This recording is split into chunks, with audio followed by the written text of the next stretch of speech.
اور خدا نے بابل میں انسانی غرور کے اس مظاہرے کا فیصلہ کیا کیونکہ یہ انسان ہے جو وہ کرنے کی کوشش کر رہا ہے، وہ صرف خدا ہی کر سکتا ہے، صرف خدا ہی ہمیں نجات دے سکتا ہے، اور صرف خدا ہی اپنی بادشاہی کو پھر سے زمین پر لا سکتا ہے۔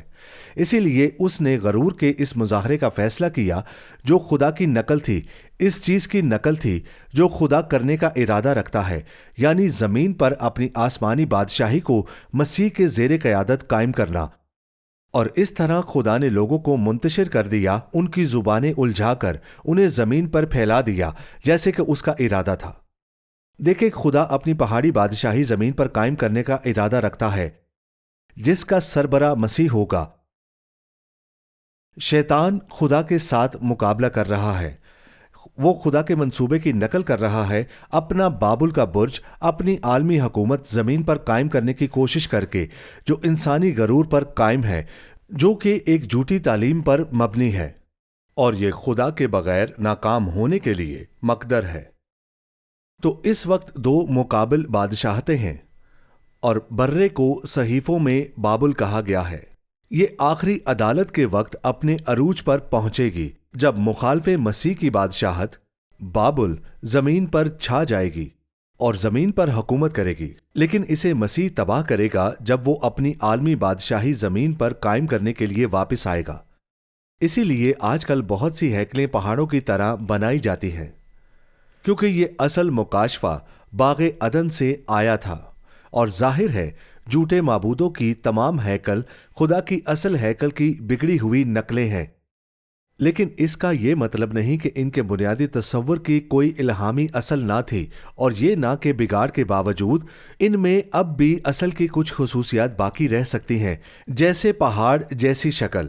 آپ دیکھتے ہیں خدا کی ہیکل کے نقشے کی ایک باقی مادہ سمجھ رکھی، اور اسی لیے انہوں نے اپنی ہیکل اسی کے مطابق بنائی، چاہے عبادت غلط معبودوں کی طرف مڑ گئی ہو۔ اور ظاہر ہے شیطان کو بھی آسمان کے ڈھانچے کا علم تھا، اور وہ اس کی نقل کرنے کی کوشش کر رہا ہے۔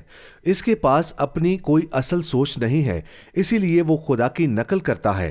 مثلاً اس نے اپنے نچلے درجے کے فرشتوں کے ساتھ اپنی روحانی بادشاہت بنائی۔ آپ دیکھتے ہیں جیسے ایک ارحام جس میں وہ سب سے اوپر ہے، اس کے نیچے اس کے گرے ہوئے فرشتے اور شیاطین سب سے نچلی سطح پر ہیں، اور اسی طرح وہ اپنی زمینی مثال بھی بنانے کی کوشش کر رہا ہے جس میں مخالف مسیح سب سے اوپر ہے، ایک عالمی حکومت پر۔ لیکن ہم شیطان کی نقل سے توجہ ہٹانا نہیں چاہتے، کیونکہ کچھ لحاظ سے ایک جعلی نوٹ اصل کی طرح دکھائی دیتا ہے۔ آپ ایک اصل 20 پاؤنڈ کے نوٹ کو رد نہیں کریں گے کیونکہ وہ جعلی لگتا ہے۔ آپ کو بس جعلی کو بھول جانا چاہیے اور یہ دیکھنا چاہیے کہ خدا کا اصل مکاشفہ عبادت گاہوں کے بارے میں کیا ہے۔ ہمیں جعلی سے توجہ ہٹانے کی ضرورت نہیں، بلکہ ہمیں خدا کے اصل نمونے اور مکاشفہ کو دیکھنا اور دوبارہ حاصل کرنا ہے، جو یہ ہے کہ اس کی بادشاہی ایک پہاڑ کی طرح منظم ہے، دراصل ایک مربع بنیاد والے اہرام کی طرح، جیسا کہ مکاشفہ 21 میں بیان کیا گیا ہے، صرف اس لیے کہ اسے شیطان نے بگاڑ دیا ہے۔ ہمیں اس اصل خیال کو رد نہیں کرنا چاہیے جو باغ عدن کے ذریعے تصدیق شدہ ہے، جو خدا نے ظاہر کیا ہے، کیونکہ اسے سمجھنا بہت اہم ہے۔ لہٰذا اہرام کے خلاف اپنے کسی بھی تعصب کو رد کریں، کیونکہ ہم جانتے ہیں کہ انہیں نیو ایج میں استعمال کیا جاتا ہے کیونکہ وہ نقل ہے۔ لیکن حقیقت یہ ہے کہ خدا کی اصل عبادت گاہ کا نقشہ ایک اہرام نما پہاڑ ہے جس کی چوٹی پر خدا کا تخت ہے۔ یہ دراصل اہم ہے۔ ہم اس سیریز میں یہ جانیں گے کہ خدا کی ابدی عبادت گاہ کے بارے میں صحیفوں کو سمجھنے کے لیے، جن کی تمام دوسری عبادت گاہیں نقل ہیں، اور میں انسان کی عبادت گاہ، مسیح میں فدیہ پانے والے انسان کی عبادت گاہ کی بات کر رہا ہوں۔ اب ایک شاندار تصدیق یہ ہے کہ عدن ایک اصل عبادت گاہ تھی، جو یہ ہے کہ خدا اب بھی 1000 سالہ دور میں اپنی عبادت گاہ قائم کرنے والا ہے۔ دیکھیں، یہ خدا اب بھی 1000 سالہ دور میں اپنی عبادت گاہ قائم کرنے والا ہے، اس پر غور کریں۔ اور زمین پر خدا کی آخری زمینی ہیکل ابدی حالت سے پہلے حقیقت میں مسیح کی 1000 سالہ بادشاہی کے دوران قائم کی جائے گی، اور ہمارے پاس بہت سی آیات ہیں جو بیان کرتی ہیں کہ یہ کیسے ہوگا۔ جیسا کہ کہا جاتا ہے کہ یہ آخری وقت سے پہلے کا وقت ہے اور یہ زمین پر سب سے جلالی ہیکل ہوگی۔ یہ خدا کی انسان کی بحالی کا آخری مرحلے سے پہلے کا وقت ہے، ابدی کمال کی حالت سے پہلے۔ اور اس آخری ہیکل کو دیکھ کر دراصل یہ اسرائیل کی چوتھی ہیکل ہے۔ پہلی ہیکل سلیمان کی ہیکل تھی، پھر بابل کی اسیری کے بعد دوسری ہیکل تھی جسے ہیرودیس نے خوبصورت بنایا، اور وہ دوسری ہیکل تھی۔ اس ہیکل کو ہیرودیس نے بہت ہی شاندار بنوایا تھا، جو یسوع مسیح کے زمانے میں تھی۔ بائبل مصیبت کے زمانے کی ہیکل یعنی تیسری ہیکل کا ذکر کرتی ہے، جو صرف تھوڑے وقت کے لیے اسرائیل کے لیے مصیبت کے دوران قائم ہوگی۔ وہیں سے 2 گواہ خدمت کریں گے۔ پھر دیکھیں جب یسوع واپس آئے گا تو وہ چوتھی ہیکل قائم کرے گا، اور وہ جلالی ہیکل ہوگی جو ہم دیکھنے جا رہے ہیں۔ وہ عدن کی ہیکل کی بحالی ہے۔ خدا زمین کو ویسے ہی بحال کرے گا جیسے کہ ابتدا میں تھی، اور وہ مقدس سرزمین یعنی عدن کی سرزمین جو حقیقت میں اسرائیل کی سرزمین ہے، اسے ہیکل سمیت بحال کرے گا، بالکل ویسے ہی جیسے عدن کے زمانے میں تھی۔ تو یہ اس بات کی تصدیق ہے کہ عدن خدا کی ہیکل تھی، کیونکہ ہم دیکھیں گے کہ جب خدا اپنی عظیم ہیکل کو 1000 سالہ دور میں بحال کرے گا تو وہ بالکل اصل باغ عدن کے نقشے پر قائم ہوگی، اور یہ بالکل اصل حالت میں ہوگی۔ اس کا عکس بالکل باغ عدن کی طرح بنایا جائے گا اور اسے صحیح ترتیب دیا جائے گا۔ ٹھیک ہے، تو خدا مسیح کی 1000 سالہ بادشاہی میں وہ سب کچھ حاصل کرے گا جو اس سے اصل میں عدن میں کرنے کا ارادہ کیا تھا۔ عدن کی مقدس سرزمین سے، جہاں ایک بلند پہاڑ اور اس سے بہتے ہوئے دریا تھے، خدا نے اپنے فرمانبردار لوگوں کے ذریعے اپنی بادشاہی کو پوری زمین پر پھیلانے کا منصوبہ بنایا تھا تاکہ وہ اس کے نائب حکمران بنے۔ جب وہ گناہ کی وجہ سے خراب ہو گیا تو خدا نے اپنے دوسرے آدم یسوع مسیح کے ذریعے اس مقصد کو حاصل کرنے کا منصوبہ بنایا تاکہ وہ پوری دنیا کو اپنی حکمرانی میں فردوس کی حالت میں لے آئے۔ جیسے آدم اور حوا کو خدا کے تحت اپنی حکمرانی پوری دنیا میں قائم کرنی تھی، اسی طرح دوسرا آدم اپنی دلہن یعنی کلیسیا کی مدد سے، جو ان 1000 سالوں میں اس کے ساتھ حکومت کرے گی، وہ اپنی بادشاہی پوری زمین پر قائم کرے گا، ایک جنت کی بادشاہی 1000 سالہ کے لیے۔